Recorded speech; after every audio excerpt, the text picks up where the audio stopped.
Support for this podcast comes from the Central Valley Journalism Collaborative, connecting communities with the resources, infrastructure, and networks to ensure a vibrant local free press. From KVPR in Fresno, this is Central Valley Daily. It's Monday, June 22nd. I'm Sarith Hawk. Welcome to the 50th annual Chicano Latino Commencement Celebration. Bienvenidos. The Latino one, it helps you connect with your culture and you feel like you're really celebrating with your people. Graduation season is a special milestone for a lot of families in the Valley. Coming up, we look at the largest bilingual graduation ceremony of its kind in the country. It takes place right here in the Central Valley. Our conversation with Latino USA producer Adreanna Rodriguez is coming up in just a moment. Valley history is fascinating. Listen to KVPR's Central Valley Roots as we explore the stories of local people and places that make our community unique. Learn something new about our region. Listen to Central Valley Roots wherever you get your podcasts or visit kvpr.org/roots.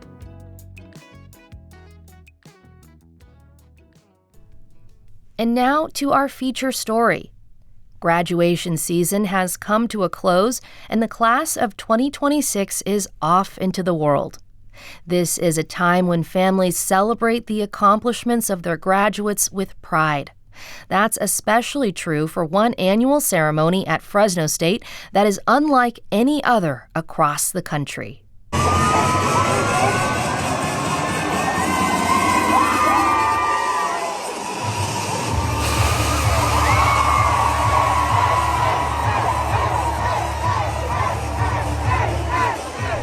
That's the sound of Fresno State's Chicano Latino Commencement Ceremony. It welcomed more than 1,000 students and their families to the Save Mart Center, filling it to capacity. Festivities included strobe lights, dancing, music, and indoor pyrotechnics. The event marked its 50th anniversary this year, showing its growth as an immense cultural force reaching beyond the Central Valley. It's the focus of a new report from Latino USA, the longest-running Latino news and cultural program on public radio. You can listen to the show right here on KVPR. This is an excerpt of the story from producer Adreanna Rodriguez. Adelante, muchachos, pasen, pasen. Con confianza. Estamos en nuestra casa esta noche. I'm weaving my way through rows of people at the Save Mart Center in Fresno, California, and the whole arena is already shaking. The venue can hold up to 18,000 people, and today, it's packed. But not with sports fans or people waiting to see a concert. It's moms holding bouquets of flowers, big sisters holding back tears, abuelitas cradling grandchildren, while little cousins climb over rows of chairs. Welcome to the 50th annual Chicano Latino Commencement Celebration. Bienvenidos. And they're all here to see their loved ones walk across the stage at the largest bilingual and bicultural college graduation ceremony in the country. The Latino one, it helps you connect with your culture and you feel like you're really celebrating with your people. Alma Rangel is one of the students graduating this year with her master's in education. I feel like it's all of our achievements, like collectively. Her younger sister Ruby is also graduating right beside her with her master's in Spanish. And I think now for the masters, it's like we're a tinier population. And I get the importance now of celebrating with our own. Many of you are the first in your family to earn a college degree. Where are my first-generation college students? Woo! There are over 1,000 students graduating this year, and nearly every hand goes up when she asks this. I raise my hand too, because I'm also the first in my family to get a college degree. I grew up in the Central Valley as well, just a couple hours north. My dad's side of the family came over from Mexico to work in the fields, and looking around the arena, it's hard to not think about all the sacrifices these families, like mine, have made to get here. because it's going to be a little long program, but it's going to be a fun program. You're not going to regret it. This ceremony has a reputation for being long because not only will the names of the 1,000+ graduates be read, so will the names of their parents. Now, with no further ado, I'm going to start with Presidente Jiménez Sandoval. ¿Están las familias trabajadoras? Today we gather to celebrate our Mexican, Chicano, and Latino roots right here in the Central Valley as Americans that we are. At a moment when immigrant communities are once again at the center of debate over who belongs in this country, this ceremony offers a different narrative. One about family, sacrifice, and the generations of family who made these degrees possible. And that was an excerpt from the most recent episode of Latino USA from Futuro Media.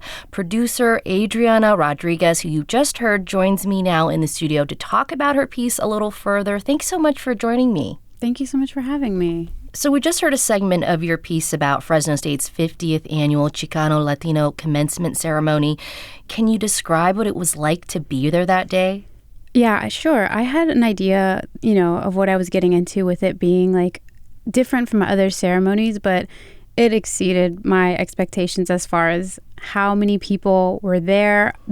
What I didn't realize was that they don't have a limit for how many tickets are given to each graduate, and the stadium was completely packed. Wow. I know that people were there kind of camping out to get seats hours in advance. I think the ceremony was starting at 7, and I know there are people who are like getting there at 4, 5. Wow. So, but it was definitely a vibe. Everybody was just like excited, and the energy was just like joy, like happiness. When you look around the whole arena, I can just see like pride. Like, I don't know what other word to use to describe it, but you can just like feel how like proud everybody was to be there supporting the graduates that they came to see. So there are a lot of things that are unique about the ceremony. It started at Fresno State in the 1970s, but the Valley's population looked really different back then. What was the reasoning for the ceremony's founding back then?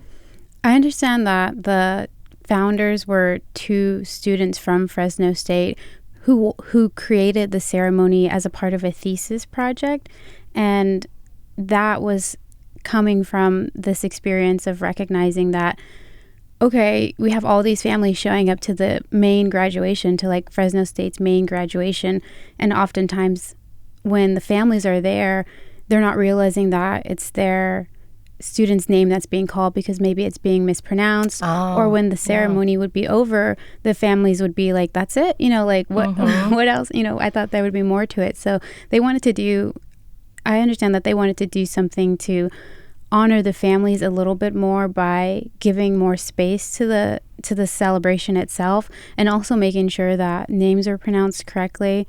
And then the added component of doing something which I've done some research. I looked around. I asked the organizers who started it if there's another graduation ceremony that does the thing where they not only name the graduate student, but also the parents or a loved one of the graduate student at the same time.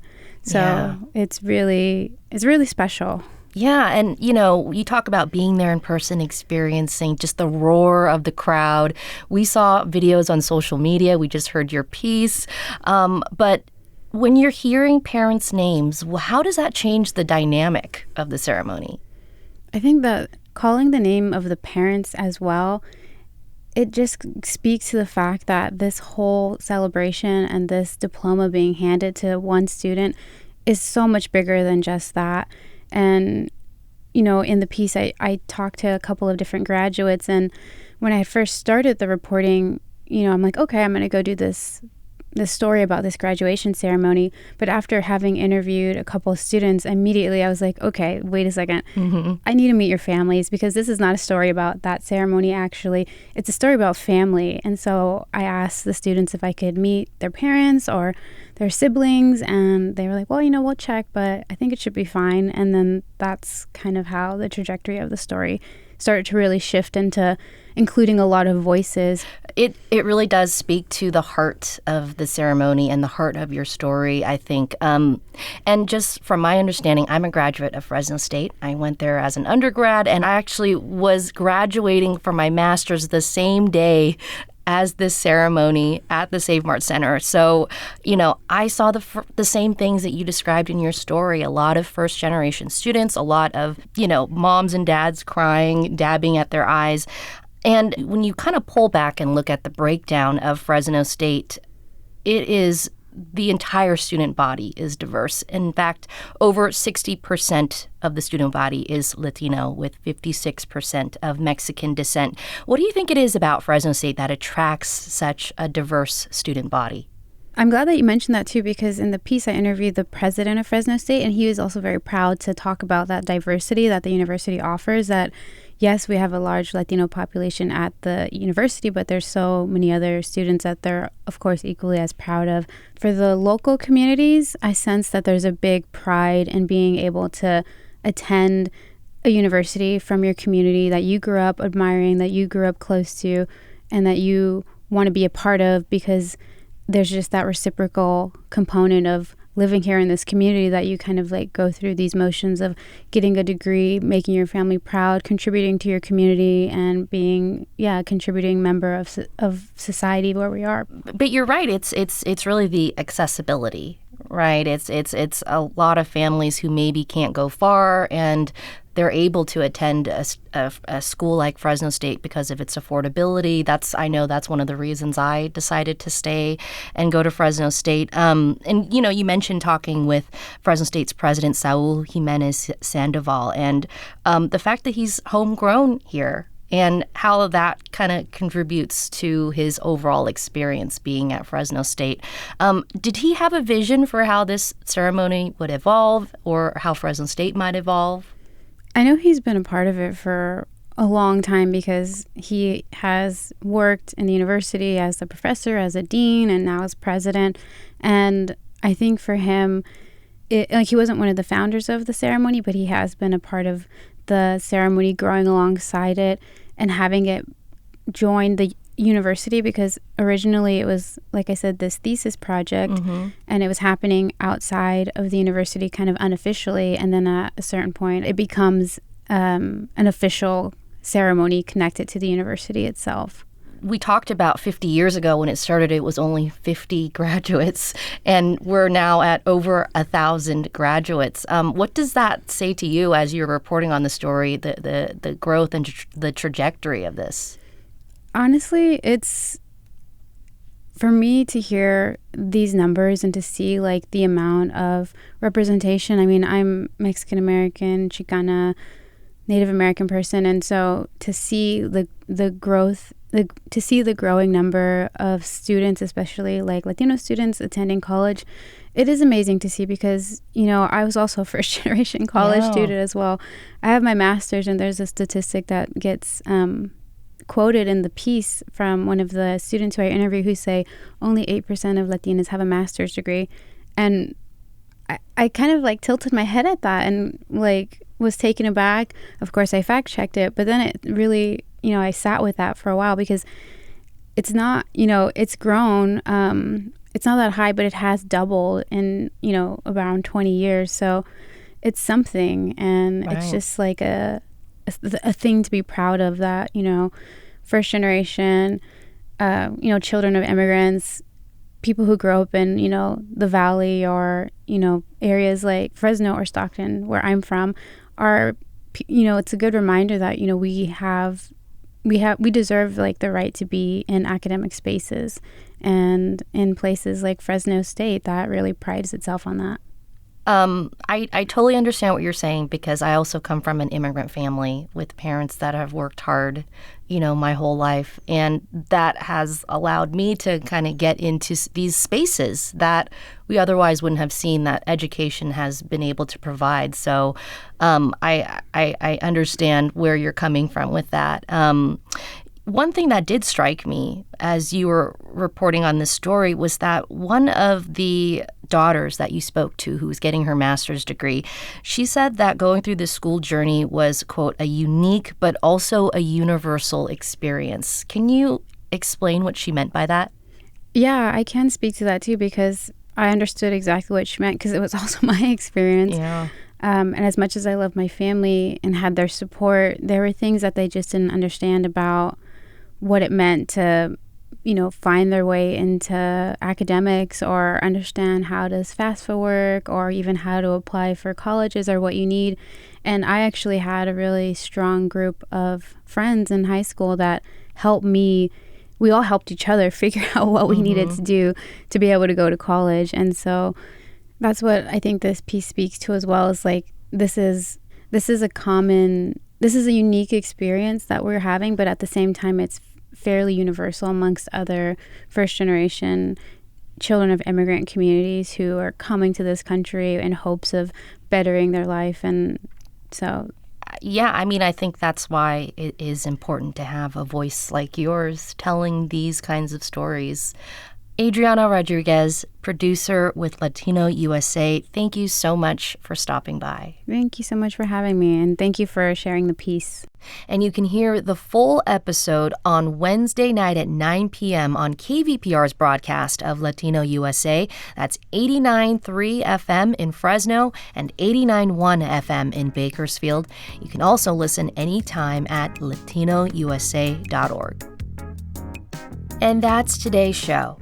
Today's episode was produced by the team at Latino USA, Jonathan Linden, Crescencio Rodriguez Delgado, and KVPR, with support from the Central Valley Journalism Collaborative.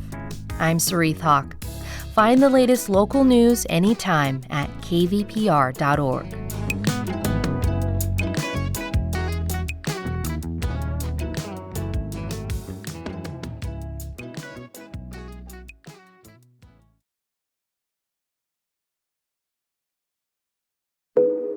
Each story you hear on Planet Money starts with a question.